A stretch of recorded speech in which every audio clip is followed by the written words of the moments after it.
Hi everyone. Hi.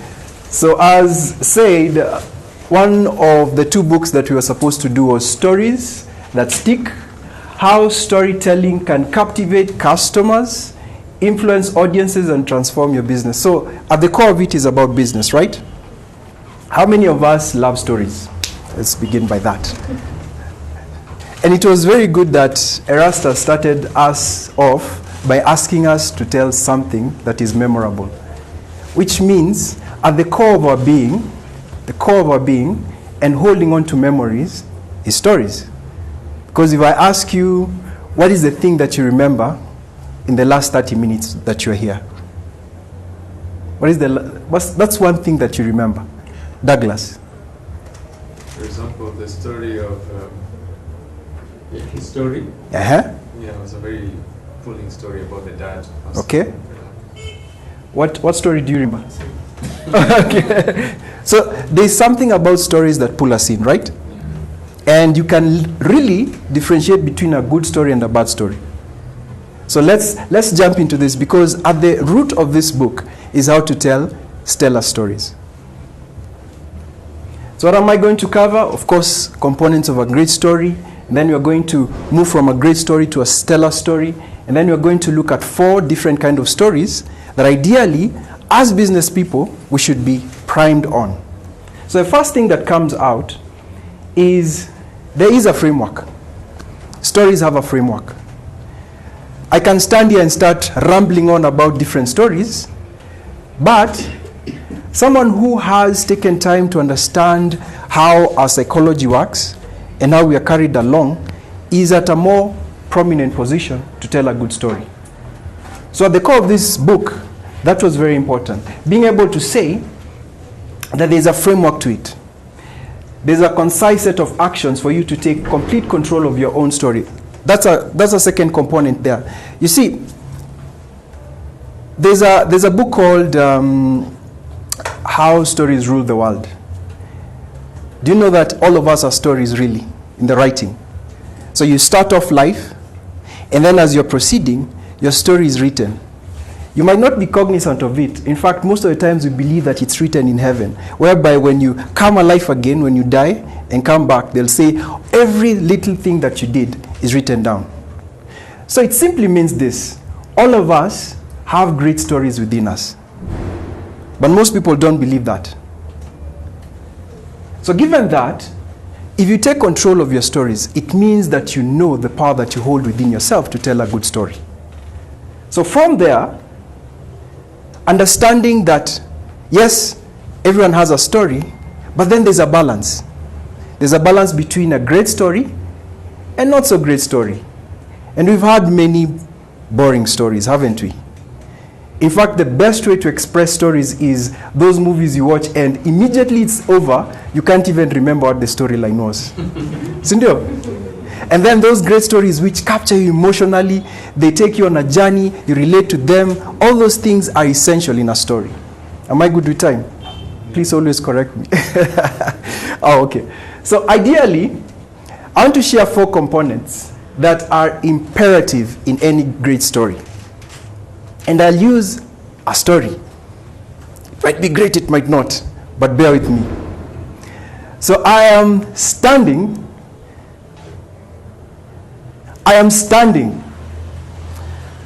in a long queue, and it's 1:30 a.m. As far as I can see, there is no black person. In my pocket is 5,000 shillings, and I'm in a foreign country. I am here because I have come to do an exam. I am broke, I said, and in a foreign country. I don't even know what inspired me to be here, but I'm here. So it's 1:30, my exam is going to be at 7 a.m. And when I look at the queue, it is miles ahead because it's during the Hajj, December. And therefore, there are many people who are there, right? So I'm asking myself, between 1:30 when I'm here and there, how long is it going to take before I get to the hotel, and then from the hotel to the exam center? Okay, so let's rewind. A few months before, I was this guy who was like, I need to change my life. I got to a point where I was young, but then I was also trying to look at life differently. And I said the only way I can do it is do an exam, and that exam I knew would actually double my salary. So back to the story. 3 hours later, 3:30, that's when I finished the line. I get out. You think you're in Dubai, the only guys who are there were Indian. In Dubai. And they're the ones riding the taxis. So I'm like, okay, how do I get to the hotel? So one of them, very helpful guys, they're like, the hotel is this way, and the place you want to go is this way. So do you want to go this way, and then you go there eventually? I'm like, no. If I go this way, will I get some place to sleep? They're like, we are not sure, but let's just go. So I went to the place I was supposed to do the exam, and I was literally saying, I'll sleep right there where I was going to do the exam. Guess what? I went, I discovered that they have a place for lodging. So I lodged from 3:30. From 3:30, it took 15 minutes to get there. 3:45, by 4 I was in bed, and in 2 hours I was up. I did my exam and passed. Okay, that is a story. Now tell me, who is the identifiable character here? You. Okay, what was the authentic emotion that I expressed? Anxiety. Sacrifice. Okay, Fear. then fear, in a strange country. What is the significant moment? The taxi driver you met.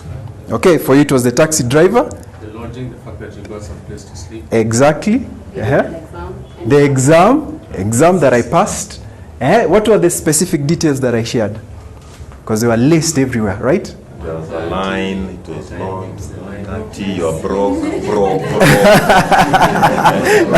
found a lodging, you slept for 2 hours, passed the exam. Thank you. So those are the components of a Story. Please hold on to them, because every time you tell a story, make sure there is an identifiable character, there is an authentic emotion attached to it, there's a significant moment and specific details. Now, having said that, what takes us from a great story to a stellar story? One particular thing. An explosion. Emotion. An explosive thing that happens. Like all of us remember a story that was shared today. Which one was it? Whose story? This his story or you as all of the stories. Okay, but one. I just want one. I remember his. His. Why is his a stellar story? The payslip. Basically. The payslip. There's a difference between before and after. And also, Uh-huh. he handed over the key during a time like this. Aha. Aha. Do you remember all of us clapped? Yes. We have this restraint in LYP where we don't clap and celebrate, but at that moment you're like a pana. Yeah? That's true. We didn't clap for it. Yeah, we didn't. So there has to be that moment that changes everything. Everything. That's very important. That separates the normal from the new normal. So this happens, but before it used to be like this, and then now there's a new normal. So you move to something else. So if you can always infuse this in your story, it becomes a stellar story. Cool? How many minutes? 6. Okay. So let's jump into the value story. How many of us read the book? Let's just be honest. Marcia, Tabitha. Last year. Last year? Okay, so let me ask this question. Why is a story a value story? According to you. A value story. When someone can see something Yeah? that out of the story they would actually want to invest in. Okay? Yeah. Okay. So when we look at a value story, remember that I classified identifiable character, emotion, moment, and specific detail, right? So in every value story, the most important gap any business needs to bridge is the gap between what they offer and the people who, whether they know it or not, need it. So you need to display, you need to express to me, if you're selling something, you need to express to me that there's value. There's a gap between how I'm living now and after I have your product. And most times, how we do that is through features. Oh, you know, my product will has this, bells and whistles. We talk about bells and whistles, but we never tell a story. And then there's a particular video that Mercy shared with us. Do you remember that one? Where there was, I think the dog. Was that a value story?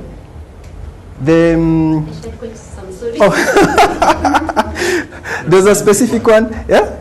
Oh, the romantic one was a good one. The gum, yeah, that one was a good one. That was a good one. Who remembers that? We remember that one, yeah. So literally, they were taking us through the interactions of two people as they fell in love and finally got married. And in all of them, they were telling the story through a rapper. At no point did they tell us that this product is good for you. Consume it, please. So they tagged on our emotions, they pulled us along, and at the end of the day, that was a good value story. So that's a value story. Founder story. Most of us raised our hands when we talked about businesses, right? Who of us is employed here? Okay, Tabitha. You too. In your own business? Okay. Having said that, every founder should have the capacity to tell the story that connects who they are to the business that they're running. True? Because at the end of the day, you'll find someone selling tissue papers. And it's a commodity. But then, have you ever found a product that's a commodity but sells better than the others? At the core of it is how the story is told and how well it is expressed. Clear? Yes. Okay. The purpose story.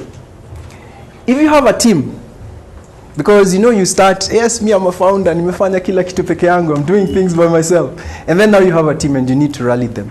At the core of it is pulling them towards your vision, getting them to be excited about what you're doing. And it wavers. Because times will change. There are times when things are really happening and you don't really need to push people because, they have this self-mechanism that they're just propping themselves up and then things get, dicey. I don't know at what point you are in running your businesses, but there are times when it gets dicey, right? And then you start looking at each other and you're like, okay, so how do we get to the next level? So those stories are really important. And that's the core of a purpose story. But at the end, as you're telling the purpose story, 2 minutes, as you're telling the purpose story, it's also very important to know that it's not always the good stories that you should share. Sad stories, those failures that you have can also be quite powerful, even in a founder story, right? And then the customer story. The difference between value story and the customer story is the customer is actually the one pitching for you. And there's nothing as good as a customer pitching for you, right? It's better, for example, for the guy to come and get the bricks and he's the one who's saying, I love these bricks, rather than you being the one saying, oh, I have good bricks, come and buy from me. Yeah? So that's very important to also allow this to be well known and also to curate customer stories because they can assist you move faster wherever you are. So in that,